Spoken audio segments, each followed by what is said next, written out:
Third chapter of fine art NCERT book Mughal कालीन लघु चित्रकला। इसके पहले 2 चैप्टर के बारे में बात कर चुके हैं। फर्स्ट पांडुलिपि चित्रकला, सेकंड है राजस्थानी चित्रकला, जिसमें सारे स्पेसिफिक एरियाज़ और जितनी भी पेंटिंग लास्ट में दी हुई थी उनको डिस्कस कर चुके थे। अब हम आते हैं मुगल कालीन लघु चित्रकला पर, यानी मुगल एम्पायर टाइम तो था, उस टाइम पे किस टाइप की आर्ट चलती थी और तब कौन फेमस आर्टिस्ट थे, और जो मुगल काल के शासक हुए, पहले बाबर, फिर हुमायूं, फिर अकबर, उसके बाद और भी जितने शासक हुए, तो उन सब ने कैसे आर्ट में अपना मतलब सहयोग दिया या फिर चित्रकारों को संरक्षण दिया और क्या विशेषता थी उनके बारे में बात करेंगे। तो शुरू करते हैं। एनसीईआरटी में काफ़ी डिटेल से चीज़ें हैं, इसलिए अगर आपको नॉर्मल एनसीईआरटी पढ़नी है एक बार, तो आप नॉर्मल तरीके से फ़र्स्ट टाइम अगर पढ़ रहे हैं तो आप पढ़ सकते हैं।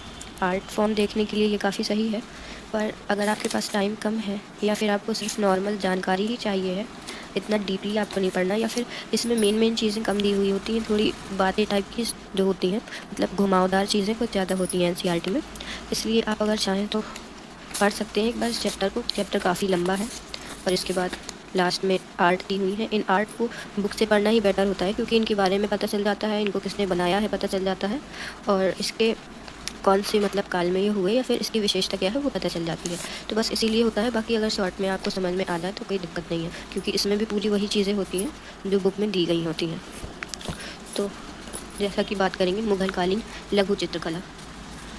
तो मुगल कालीन लघु चित्रकला की शुरुआत होती है 16th सेंचुरी से 9th सेंचुरी में, यानी 16वीं शताब्दी से 19वीं शताब्दी, यानी 1526 से 1707 तक, 1707 तक।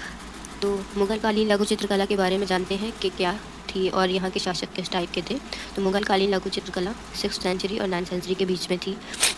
मुगल शासक जो थे वो कला प्रेमी और कला के संरक्षक थे, यानी इनको आर्ट मतलब बनाना भी पसंद था, और मतलब जो आर्टिस्ट आर्ट बनाते थे तो उनको संरक्षण देना भी इन्हें काफ़ी पसंद था। मुगल कालीन चित्रकला को मुगल वंशावली के समक्ष समझा जा सकता है। मतलब मुगल वंशावली है कि जैसे सबसे पहले बाबर आया था भारत में, उसके बाद उसका बेटा हुमायूं, फिर हुमायूं का बेटा अकबर आया था, अकबर के बाद जहांगीर। तो आप देखेंगे यहाँ पे कि कुछ ही शासकों ने आर्ट को संरक्षण दिया, उसके बाद यहाँ आर्ट डिक्लाइन होने लगी। यानी डिक्लाइन होने का मतलब है कि ये ख़त्म होने लगी, इसका पतन होने लगा। तो बाबर के टाइम से मुगल काल में आर्ट फॉर्म बहुत ऊपर स्तर उभर कर आई, पर जहांगीर के बाद से ये डिक्लाइन होने लगी, मतलब इसका महत्व आर्ट का कम हो गया। तो जहांगीर के बाद से जो खुर्रम खां यानी शाहजहाँ थे, उसके बाद बिल्कुल ये डाउन हो गई आर्ट फॉर्म, इसमें कुछ भी वो नहीं रहा, मतलब इसको कोई भी इम्पोर्टेंस नहीं मिली। यानी बाबर के टाइम से इम्पोर्टेंस मिलना शुरू हुई और फिर शाहजहाँ के टाइम पे एकदम आर्ट को इम्पोर्टेंस मिलना ख़त्म हो गई। तो पहले जानते हैं प्रारंभिक मुगल चित्रकला, यानी शुरुआती दौर बाबर के टाइम पे। बाबर आया था 1526 में, पानीपत का युद्ध जब हुआ था। पानीपत के युद्ध के बाद बाबर भारत में पूरी तरह से आ गया था। 2-3 और युद्ध, खानवा का युद्ध वगैरह जीतने के बाद इसने पूरी तरह भारत पर अपना प्रभुत्व कर लिया था। तब इसने आर्ट को भी काफ़ी विकास किया। इसकी आत्मकथा बाबरनामा, इसको विभिन्न घटनाओं का स्मरण लिखने की कला चित्रकला संरक्षण किया। यानी ये जो बाबरनामा है इसको चित्रात्मक रूप में भी बनाया, यानी बाबरनामा की घटनाओं को चित्रों में कन्वर्ट किया, आर्ट फॉर्म में घटनाओं को आर्ट में दिखाया। और बाबर के टाइम पे फेमस आर्टिस्ट जो थे वो 2 थे, एक बेहज़ाद और एक शाह मुज़फ़्फ़र। ये 2 आर्टिस्ट बाबर के टाइम पे फेमस आर्टिस्ट हैं। तो आपको ये याद रखने ज़रूरी होते हैं कि किसके टाइम पे कौन से आर्टिस्ट फेमस थे। छवि चित्रकला को लेकर विशेष प्रेम था। अकबर छवि चित्रण यानी स्केच आर्टिंग, किसी का चेहरा बनाना, उसको लेकर काफ़ी प्रेमी, मतलब उसमें उसका ज़्यादा इंटरेस्ट था। पर इस टाइम पे जो छवि चित्रण था वो उतना विकसित नहीं था, लोग इतने अच्छे से आर्ट नहीं बना पाते थे। ये उत्कृष्ट लिखा है, उत्कृष्ट का मतलब पहले भी बताया कि अच्छे फॉर्म में, तो ये ज़्यादा अच्छे फॉर्म में नहीं थी। इसके बाद बाबर के टाइम के बाद हुमायूं आता है। इसके बाद हुमायूं के काल में तो ये जहाँ अफ़गान शासक शेरशाह से पराजित होकर सफ़ा सम्राट की शरण ले लेता है। मतलब जब खानवा या कन्नौज का युद्ध 1540 में शेरशाह सूरी से हुमायूं लड़ता है, तो उसमें हुमायूं हार जाता है उससे। तब ये हारने के बाद अपना पूरा मतलब राज्य हार जाता है। उसके बाद ये सफ़ाविद सम्राट की शरण जाता है, मतलब उनके पास चला जाता है रहने। तो वहाँ पे ये देखता है कि वहाँ की आर्ट काफ़ी ज़्यादा अच्छी थी और इसे भी कला से प्रेम था, इसलिए ये उनको बोलता है कि जब मैं जाऊँगा तो यहाँ से कुछ आर्टिस्ट को ले जाऊँगा। तो फिर वो वहाँ से ये वीर सैयद अली और अब्द उस समद, ये 2 आर्टिस्ट सफ़ाविद सम्राट से जब वो दोबारा अपने तख्त पर आता है, दोबारा अपना राज्य हासिल करता है, तो तब ये इन आर्टिस्ट को अपने साथ में ले आता है। तो ये काल हुमायूं के लिए गौरवान्वित रहा क्योंकि वो हार गया था। तो उस एंगल से या उस नज़रिए से इसको देखें तो ये उसके लिए अच्छा नहीं रहा। पर चित्रकारी के डेवलप होने में या चित्रों के विकसित होने में ये काफ़ी अच्छा, राजनीतिक दृष्टिकोण से अच्छा नहीं रहा, परंतु पांडुलिपि और लघु चित्रकला की दृष्टि से महत्वपूर्ण रहा। क्योंकि यहाँ के जो आर्टिस्ट थे सफ़ावी सम्राट के, जब ये हुमायूं यहाँ गया, इसने वहाँ की आर्ट देखी और वहाँ के आर्टिस्ट देखे, तो उसको मन हुआ कि वो भी ऐसी ही आर्ट अपने साम्राज्य में बनवाए। तो इसलिए वो ये दो जो थे, वीर सैयद अली और अब्दुल समद, उनको भारत ले आता है। तो कार्यशाला का निर्माण करवाता है। कार्यशाला उसे कहते हैं जैसे आर्ट स्टूडियो टाइप, जहाँ आर्टिस्ट काम करते हैं। चित्रकारी लघु चित्रकला का प्राकृतिक दृश्यों के साथ विकास, यानी डोमिनी आर्ट फॉर्म, जो पहले आपको बताई है कि जैसे हम लोग हाथ में लेके देख सकते हैं या कैनवास वगैरह पे, उन्हें लघु चित्रकला कहते हैं। तो उनके साथ विकास हुआ और हमज़ा नामा चित्रण प्रारंभ किया। हमज़ा नामा मोहम्मद साहब जो थे, उनके चाचा जो थे हज़रत हमज़ा, तो उनके जीवन शैली को यहाँ पे चित्रित किया है। यानी उनके जीवन में जितनी भी घटनाएं घटी, उन सबको हमज़ानामा में चित्रित किया गया है। तो वो हमज़ानामा की शुरुआत हुमायूं ने करवाई थी। अकबर काल में भी जारी रखा गया इसको, मतलब हुमायूं के बाद जो उसका बेटा था अकबर, उसने भी इस हमज़ानामा को जारी रखा, इसका चित्रों की कार्यशाला की स्थापना करवाई। यानी आर्ट डिपार्टमेंट होता है जिस टाइप का, तो वो आर्ट डिपार्टमेंट या आर्ट के स्कूल विकसित करवाए, जहाँ पे आर्टिस्ट मिलकर सारा काम करते थे, आर्ट बनाते थे। और इसको हुमायूं ने नाम रखा निगार खाना। तो आपको ध्यान रखना है कि निगार खाना किसे कहते हैं। तो निगार खाना उस जगह को कहते हैं, जैसे आप समझ लीजिए स्कूल वगैरह, जहाँ आर्टिस्ट मिलकर काम कर सकें और रह सकें।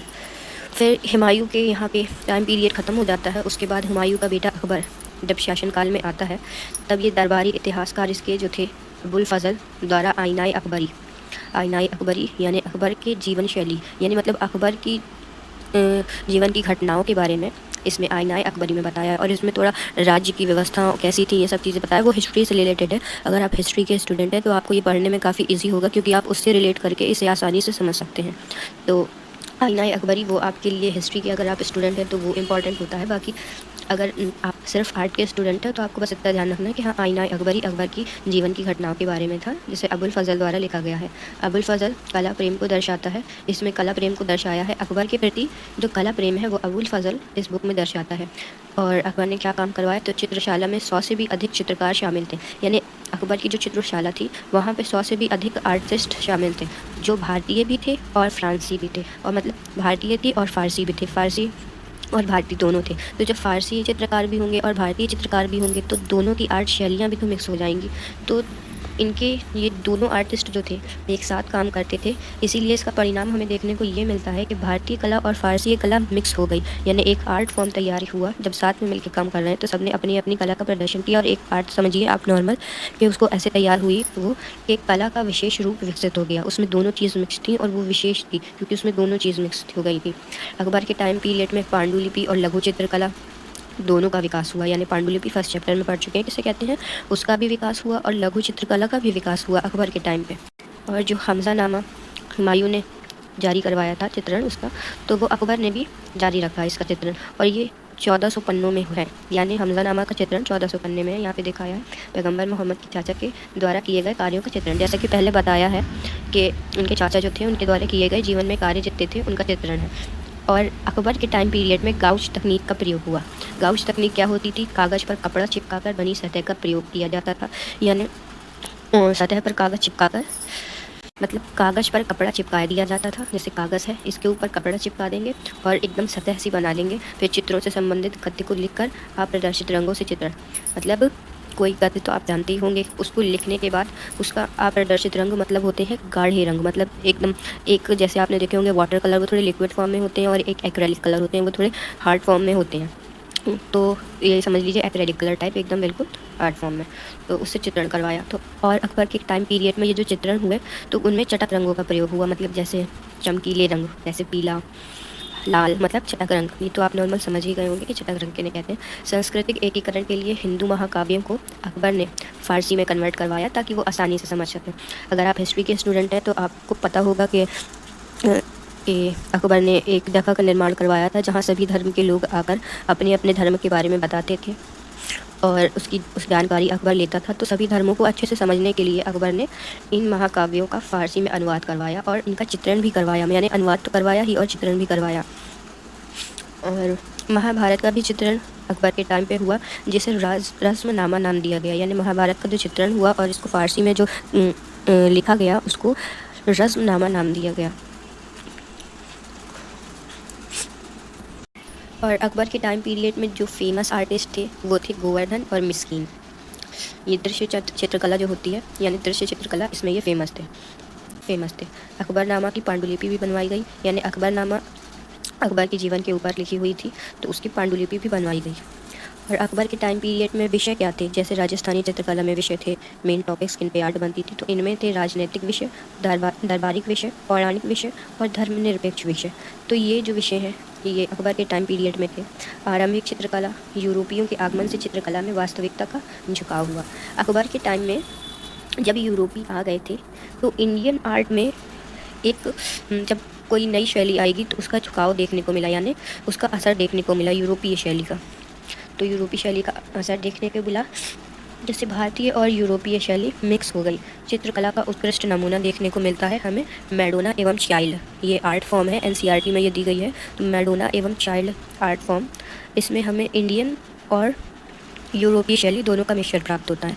आपको बता दें कि अभी जो मॉडर्न आर्ट होती है उसी को बोला जाता है यूरोपीय आर्ट। जो ऑयल कलर से बनती हैं उसको यूरोपीय आर्ट बोलते हैं। आगे मॉडर्न हिस्ट्री जब आएगी आर्ट की तो उसमें आपको पता चलेगा कि कैसे वो अलग हो गई, फिर बाद में किस चीज़ को जो अभी हम लोग यूज़ करते हैं उसको मॉडर्न आर्ट बोलते हैं और किसको फोक आर्ट यानी भारतीय आर्ट बोलते हैं, यानी इंडियन आर्ट। तो नॉर्मली जो 3D शेप में जिनमें वास्तविकता अधिक दिखती है उसे यूरोपीय आर्ट बोलते हैं, और जो नॉर्मल फॉर्म में बनती है जिसमें भारतीय फोक आर्ट हो गई, जैसे मिथिलाई आर्ट आपने देखी होगी, मधुबनी पेंटिंग देखी होगी, ये सब में जो होती है वो इंडियन आर्ट होती है। इसके बाद आता है जहांगीर। ये पूरा वंशावली समझने के बाद एक बार मैं आपको एनसीईआरटी भी दिखा दूंगी कि इसमें कौन कौन से टाइम पे चित्र रहे हैं, और उसके लास्ट में जो चित्र हैं उनके बारे में भी डिस्कस कर लेंगे। तो अभी है जहांगीर। तो अकबर के बाद जब जहांगीर आया तो इसने चित्रकारों को प्रेरित किया गहन निरीक्षण और उत्कृष्ट विवरण पर, यानी इसने बोला आर्टिस्ट को कि इस पे वर्क ज़्यादा करो आर्ट पर, यानी उसने बोला कि मुझे आर्ट अच्छी चाहिए। उत्कृष्ट विवरण यानी चाहे आर्ट कम बनाओ पर अच्छी बनाओ, यानी उसने इस पर जोर दिया कि आर्ट की जो क्वालिटी होनी चाहिए वो ज़्यादा अच्छी होनी चाहिए, इस पर इसने ज़्यादा जोर किया। एक नई चित्रशाला का निर्माण जहांगीर ने करवाया। हुमायूं ने करवाया था निगार खाना की, मतलब निगार खाना का निर्माण, जो चित्रशाला थी उसका नाम निगार खाना था, उसका निर्माण हुमायूं ने करवाया। फिर जहांगीर ने एक और नई चित्रशाला का निर्माण करवाया और नियुक्त किया करजा और अबुल हसन को, जो प्रमुख चित्रकार थे, यानी मेन हेड जो थे वो थे। जैसा कि पहले भी पढ़ चुके, अकबर, हुमायूं और बाबा के टाइम पे जितने भी फेमस आर्टिस्ट थे, यहाँ के फेमस आर्टिस्ट थे करजा और अबुल हसन। तो चित्रकला वास्तविकता थी, इनमें वैज्ञानिकता की ओर कलाकारों का कम चित्रण परंतु गुणवत्तापूर्ण चित्र बनाने पर जोर दिया। मतलब जैसे कि पहले बताया कि चित्रकारों को वास्तविकता यानी रियलाइज, यानी जैसे आप लोग कह लीजिए एकदम हूबहू आर्ट बनाने पर ज़्यादा जोर दिया, और वैज्ञानिकता की ओर कलाकारों को कम चित्रण परंतु गुणवत्ता की पूर्ण चित्र बनाने की, यानी चाहे कम आर्ट फॉर्म बनाए पर अच्छी आर्ट बनाए, ये जहांगीर ने चित्रकारों को बोला था। तो इस टाइम पे हमको ये देखने को मिलता है। और यहाँ के विषय जो थे जहांगीर के टाइम में विषय थे शाही भव्य दरबारों के दृश्य और शाही छवियाँ। यहाँ पे विषय थे राजनीतिक, दरबारिक, पौराणिक और धर्मनिरपेक्ष। और यहाँ पे है शाही भव्य दरबार के दृश्य छवि। तो ये यहाँ के विषय थे। और यूरोपियों के आगमन से मुगल चित्रकला पर इसका विशिष्ट प्रभाव पड़ा। मतलब यूरोपी इस टाइम पीरियड में आ चुके थे और यूरोपियों का भी इस आर्ट फॉर्म में, इंडियन आर्ट में यूरोपियों का प्रभाव देखने को मिला। चित्रों में ईसाई धर्म के त्योहारों को भी दर्शाया गया, यानी इंडियन आर्ट में, यानी भारतीय कला में, चित्रकला में यूरोपीय यानी ईसाइयों के त्योहारों को भी दर्शाया गया।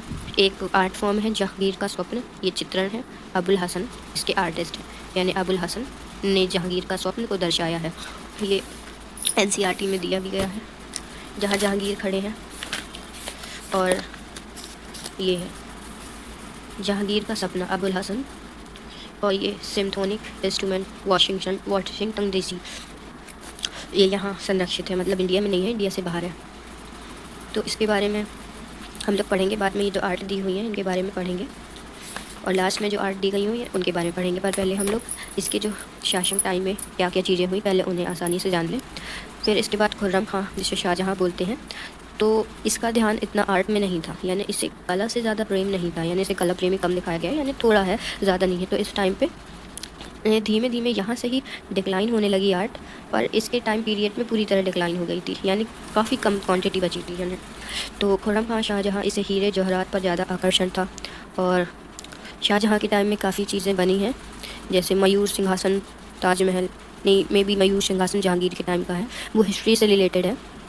तो अगर हिस्ट्री के स्टूडेंट है तो मैंने बताया ही कि वो आपको ईजी पड़ेगा समझना, पर अगर नहीं है तो आपको थोड़ा दिक्कत होगी, या नहीं भी होगी दिक्कत, नहीं, नॉर्मल बेस है, इतना ज़्यादा डीपली नहीं है ये कि इसमें कोई समझने में परेशानी हो। तो कल्पना आदि शक्तिकरण के महत्व को ज़्यादा जोर दिया, शैलीकरण विविधता को जोर दिया, और पदशाहनामा विशिष्ट अनुकृति है। पदशाहनामा शाहजहाँ टाइम पे विशिष्ट अनुकृति है, यानी शाहजहाँ के टाइम पे इतना ज़्यादा कुछ विशिष्ट देखने को हमें नहीं मिलता है। तो जिनके बारे में बात किया हम, तो जबकि हमने पूरी वंशावली को समझ लिया है, यानी किस टाइम पे कौन से शासनकाल में क्या आर्ट फेमस थी, तो अब हम नॉर्मल आर्ट जो थी उस टाइम पे उनको देख लेते हैं और लास्ट की आर्ट को देख लेते हैं, तो हमारा ये चैप्टर पूरी तरह कंप्लीट हो जाएगा ईजिली। ये काफ़ी इजी तरीका है, मतलब काफ़ी आसान रहता है कि अगर शॉर्ट नोट्स बने, ये शॉर्ट्स नोट्स में भी वही चीज़ें हैं जो बुक में दी गई हैं, कुछ कम नहीं है इसमें शॉर्ट्स नोट्स में कि बुक में ज़्यादा हो उसमें कम हो, बस इसमें जो है थोड़ा खींच के चीज़ों को लिख दिया जाता है, मतलब विस्तार पूर्वक लिख दिया जाता है, और शॉर्ट्स नोट में बस मेन पॉइंट ही लिखे जाते हैं। इससे आसान होता है याद करने में, रिवाइज़ करने में, और नॉर्मल अगर पढ़ना हो तो फर्स्ट टाइम में नॉर्मल चैप्टर पढ़ने में ज़्यादा सही रहता है। तो ये प्रारंभिक मुगल चित्रकला, फिर यहाँ तैमूर के दरबार के राजकुमार अब्द उस समद द्वारा ये चित्रण है, अब्द उस समद के द्वारा चित्रण है। तैमूर के दरबार के राजकुमार, ब्रिटिश संग्रहालय लंदन में ये संरक्षित है। तो इसके बारे में थोड़ा देख लेते हैं। ये बाबरनामा, जिसमें आपको बताया है कि बाबर के जीवन पर आधारित था। बाबरनामा उस प्रेम व अस्तित्व को दिखाता है जो एक विदेशी के तौर पर भारत के लिए बाबर के मन में थी। जैसा कि आप इसमें देखेंगे कि एनसीईआरटी में काफ़ी मतलब इस टाइप के दिए होता है कि मेन पॉइंट कम होता है पर घुमावदार बातें ज़्यादा। एक बार मैं पढ़ के आपको दिखा देती हूँ। प्रथम मुगल शासक बाबर वर्तमान के उज्बेकिस्तान से 1526 में भारत आया, यानी 1526 में भारत आया, और इसी टाइम पे 1526 में भारत कब आया कि जब इसको पानीपत का युद्ध लड़ा गया, यानी भारत के शासकों ने इसे बुलाया था लेटर लेके युद्ध लड़ने के लिए, तो तब ये आया था। तो ये आपको इतना ध्यान रखना ज़रूरी नहीं है, हिस्ट्री का टॉपिक है, बाकी इसमें काफ़ी डिटेल में होता है। जैसे कि आपको दिखा, प्रथम मुगल शासक तैमूर और चारघटाई तुर्क व के वंशज थे, यानी वो तैमूर लंग और चारघटाई तुर्क के वंशज थे। उसने ईरान व मध्य एशिया की संस्कृति और सौंदर्यात्मक संवेदनशीलता का सम्मिश्रण किया। विभिन्न कलात्मक रूपों में बाबर की सक्रिय रुचि थी। उसकी ख्याति एवं विद्वान और कला पर की पांडुलिपियों व वास्तुकला के उदार संरक्षण आदि के तौर पर थी। मतलब ये इतनी लाइन में आपको सिर्फ एक पॉइंट ही समझ आया होगा कि उसका जो झुकाव था वो कला प्रेम की तरफ था, वो कला की चीज़ों या पांडुलिपियों को संरक्षित करता था, जो हम पहले ही पढ़ चुके हैं। यानी एक पॉइंट को इसमें काफ़ी लंबा दिया है, इसलिए चैप्टर भी डीप है, पर शॉर्ट्स नोट्स में कोई भी ऐसी चीज़ नहीं है कि जो बुक में दी हो और उसमें ना दी हो, और जो मेन चीज़ें हैं तो वो मैंने पहले से ही हाईलाइट करके रखी हैं। आदि के तौर पर थी। उसकी आत्मकथा बाबरनामा में सम्राट की राजनीतिक गतिविधियों का कलात्मक जुनून का विस्तृत विवरण है, जो कि पहले आपको बताया ही कि बाबरनामा लिखा गया था, और इसमें उसकी घटनाओं का विवरण है। जो शॉर्ट्स नोट में है वही मेन बुक में भी लिखा है, बस थोड़ा खींच के लिख दिया गया है। और बाकी जिसका भारत में उसके उत्तराधिकारियों ने अनुकरण किया शाही चित्रशाला में रचित पुस्तक, उसके उत्तराधिकारियों ने भी अनुकरण किया शाही चित्रशाला में रचित पुस्तकें। वह एल्बम सिर्फ सुलिखित ही नहीं बल्कि चित्रित भी की गई। ये बहुमूल्य पुस्तकें संग्रहित की गई और शाही परिवार के उन सदस्यों को भेंट की गई जो उनके योग्य थे और उनका महत्व समझते थे। छवि चित्रण में बाबर की गहरी रुचि का जिक्र उसके स्मरणों में मिलता है। उसके स्मरण में चित्रकारों को उल्लेख के बीच बेहिजात का जिक्र आता है। बेहिजात के चित्र सुंदर होते थे पर वो चेहरे का उत्तम चित्रण नहीं कर पाता था। नोट में भी यहाँ पे बताया है कि बेहिजात शाह मुजफ्फर मेन आर्टिस्ट थे। ये छवि चित्रकला को लेकर विशेष प्रेमी था बाबर, परंतु उत्कृष्ट नहीं थी छवि चित्रण, यानी चेहरे की बनावट ये इतनी अच्छी बना नहीं पाते थे। प्रेम तो था, बनाना तो चाहते थे, पर इनके टाइम पे वो इतनी डेवलप नहीं थी। मेन बस वही चीज़ें एनसीईआरटी में दी गई हैं, थोड़ी लंबी करके एक पॉइंट को इतनी में बता दिया गया है, बस और कुछ नहीं है। तो शॉर्ट नोट ही ज़्यादा बेटर होते हैं। फिर यहाँ पे है तूतानामा, लड़की और तोता। तूतानामा ये फ़ारसी चित्रकार मीर सैयद अली और अब्दुल समद को अपने दरबार में, मतलब ये है कि हुमायूं ले आता है छवि चित्रण के लिए। तो ये लंदन में है। और फिर आता है ग्वालियर के किले का निरीक्षण करते बाबर, यानी अब ये बाबर के ऊपर है तो हो सकते बाबरनामे का है ये, यानी बाबरनामा जो आपको बताया कि उसके जीवन की घटनाएं, तो ये उसका ही एक चित्र है। ये देखिए, ये किला बना हुआ है, ये आसपास सैनिक खड़े हुए हैं और राजा निरीक्षण करता हुआ ये किले का दिखाया गया है। फिर इसके बाद हमज़ा के जासूसों का कैमूर शाह पर हमला, ये चित्रण है हमज़ानामा का, जिसकी शुरुआत करवाई थी हुमायूं ने। हमज़ानामा की शुरुआत करवाई थी। ये उसका एक पार्ट का चित्र है, मतलब कई चित्र हैं तो उनकी कई घटनाएं होंगी, तो कई चित्र होंगे, तो उसका ये एक चित्र है जिसमें हमज़ा के जासूसों का कैमूर शाह पर हमला दिखाया गया है।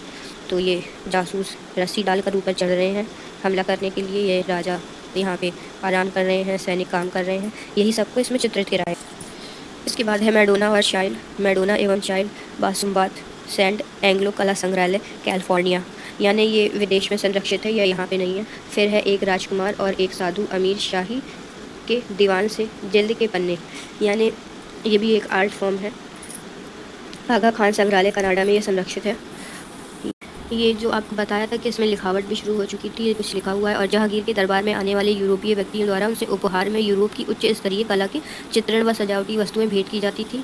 यहाँ पे ये वस्तुएं भेंट कर रहे हैं। इस प्रकार अंग्रेज व्यापारियों के संपर्क में आने से जहांगीर यूरोपीय कला की ओर आकर्षित हुआ और अपने संग्रह में ऐसी अधिक वस्तुएं संग्रहित करने के लिए उत्सुक हुआ। कई ईसाई धर्म के धार्मिक उत्सवों के चित्र भी जहांगीर के दरबार में चित्रित किए गए। हम लोग ये पहले ही शॉर्ट नोट में पढ़ चुके हैं कि जहांगीर के टाइम पे ईसाई धर्म के भी चित्रण हुए हैं, जहांगीर के दरबार में चित्रित किए गए। इस सांस्कृतिक और कलात्मक संस्करण के कारण यूरोपीय कला संवेदनशीलताओं के प्रचलित भारत ईरान शैली के ऊपर अपना प्रभाव डालना शुरू किया, जिसके कारण जहांगीर कालीन कला ज़्यादा आकर्षण और जीवंत हो गई।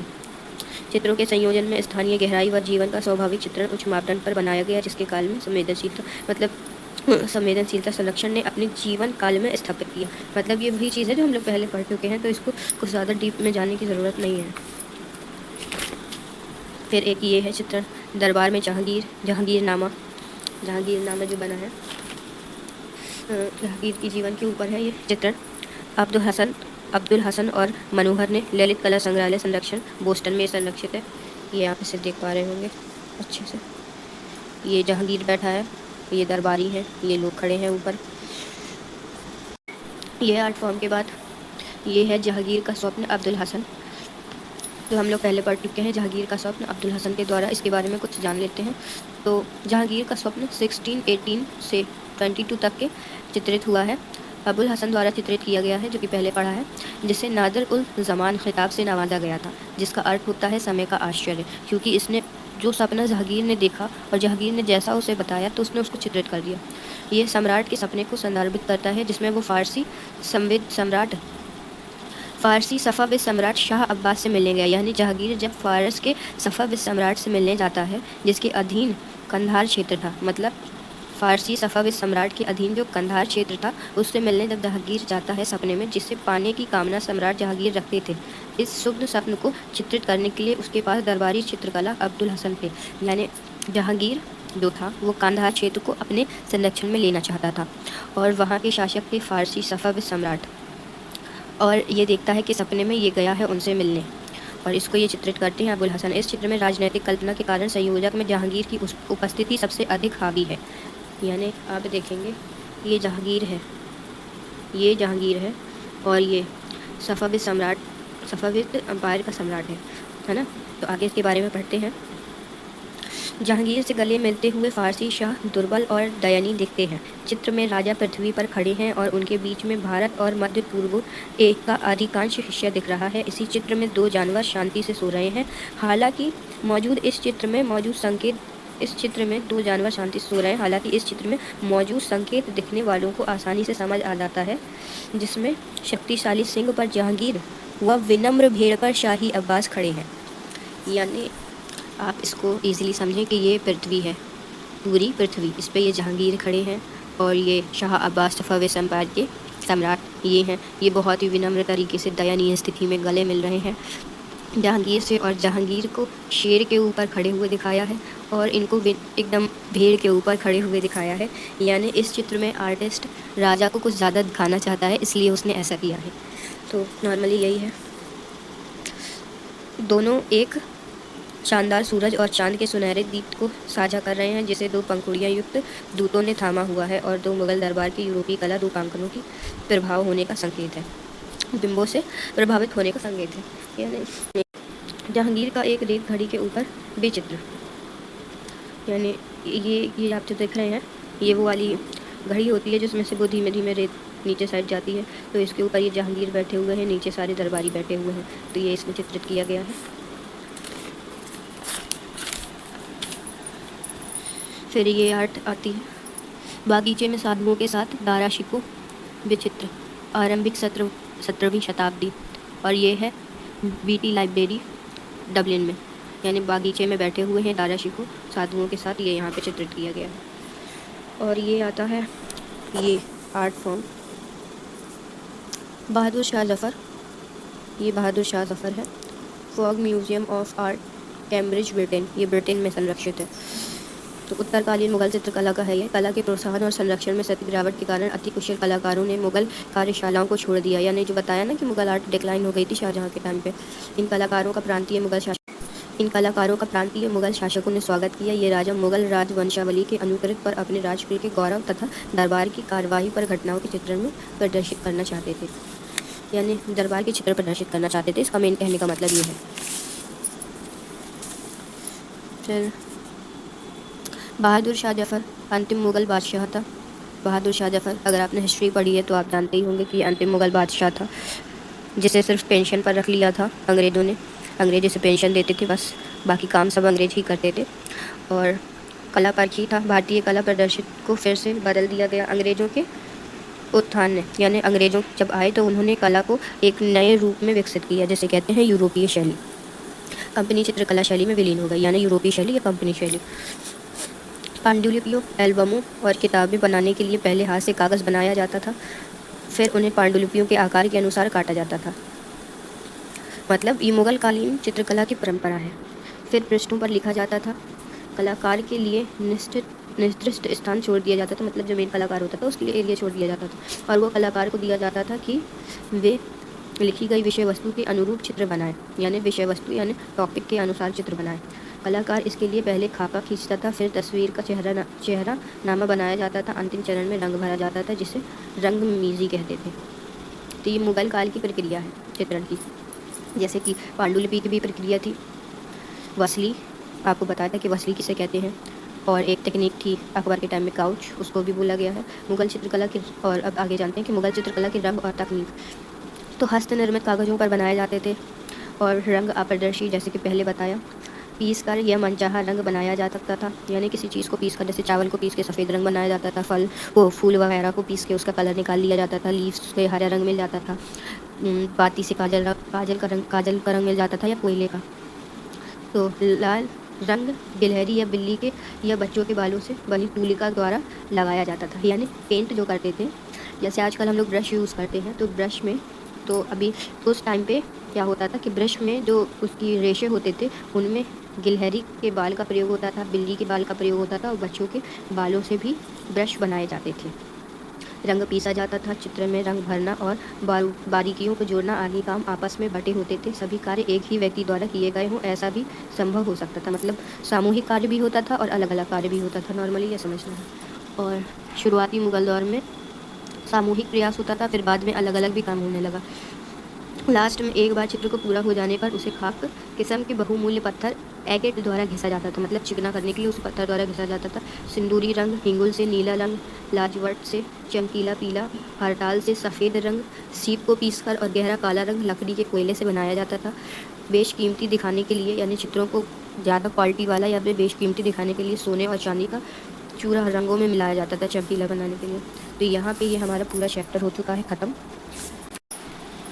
जैसा कि हम लोगों ने पढ़ लिया कि इसमें जितनी चीज़ें दी हुई थी इस चैप्टर में, मुगल कालीन लघु चित्रकला में आर्टिस्ट कौन कौन से थे, सब चीज़ें कि यहाँ पे बेहज़ाद थे, शाह मुज़फ़्फ़र थे बाबर के टाइम पे, हुमायूं के टाइम पे वीर सैयद अली, और यहाँ गोवर्धन और मिस्कीन थे, और यहाँ अक्का रज़ा अबुल हसन थे, और यहाँ आर्ट डिक्लाइन हो गई। तो जैसा कि इसके बारे में पढ़ लिया, और ये पूरा चैप्टर हमारा ख़त्म हो चुका है। और इसके बाद जो आर्ट हैं इनके बारे में हम नेक्स्ट वीडियो में बात करेंगे, क्योंकि वीडियो काफ़ी लंबी हो रही थी।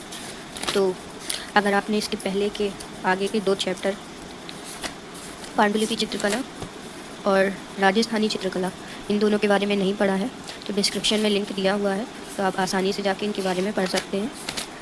और इनके आर्ट के बारे में भी, लास्ट में जो आर्ट दी गई है उनके बारे में भी अच्छे से बताया है, तो आप वो वीडियो देख सकते हैं आसानी से डिस्क्रिप्शन में। और अगर आपको वीडियो अच्छा लगता है तो don't forget to like and subscribe.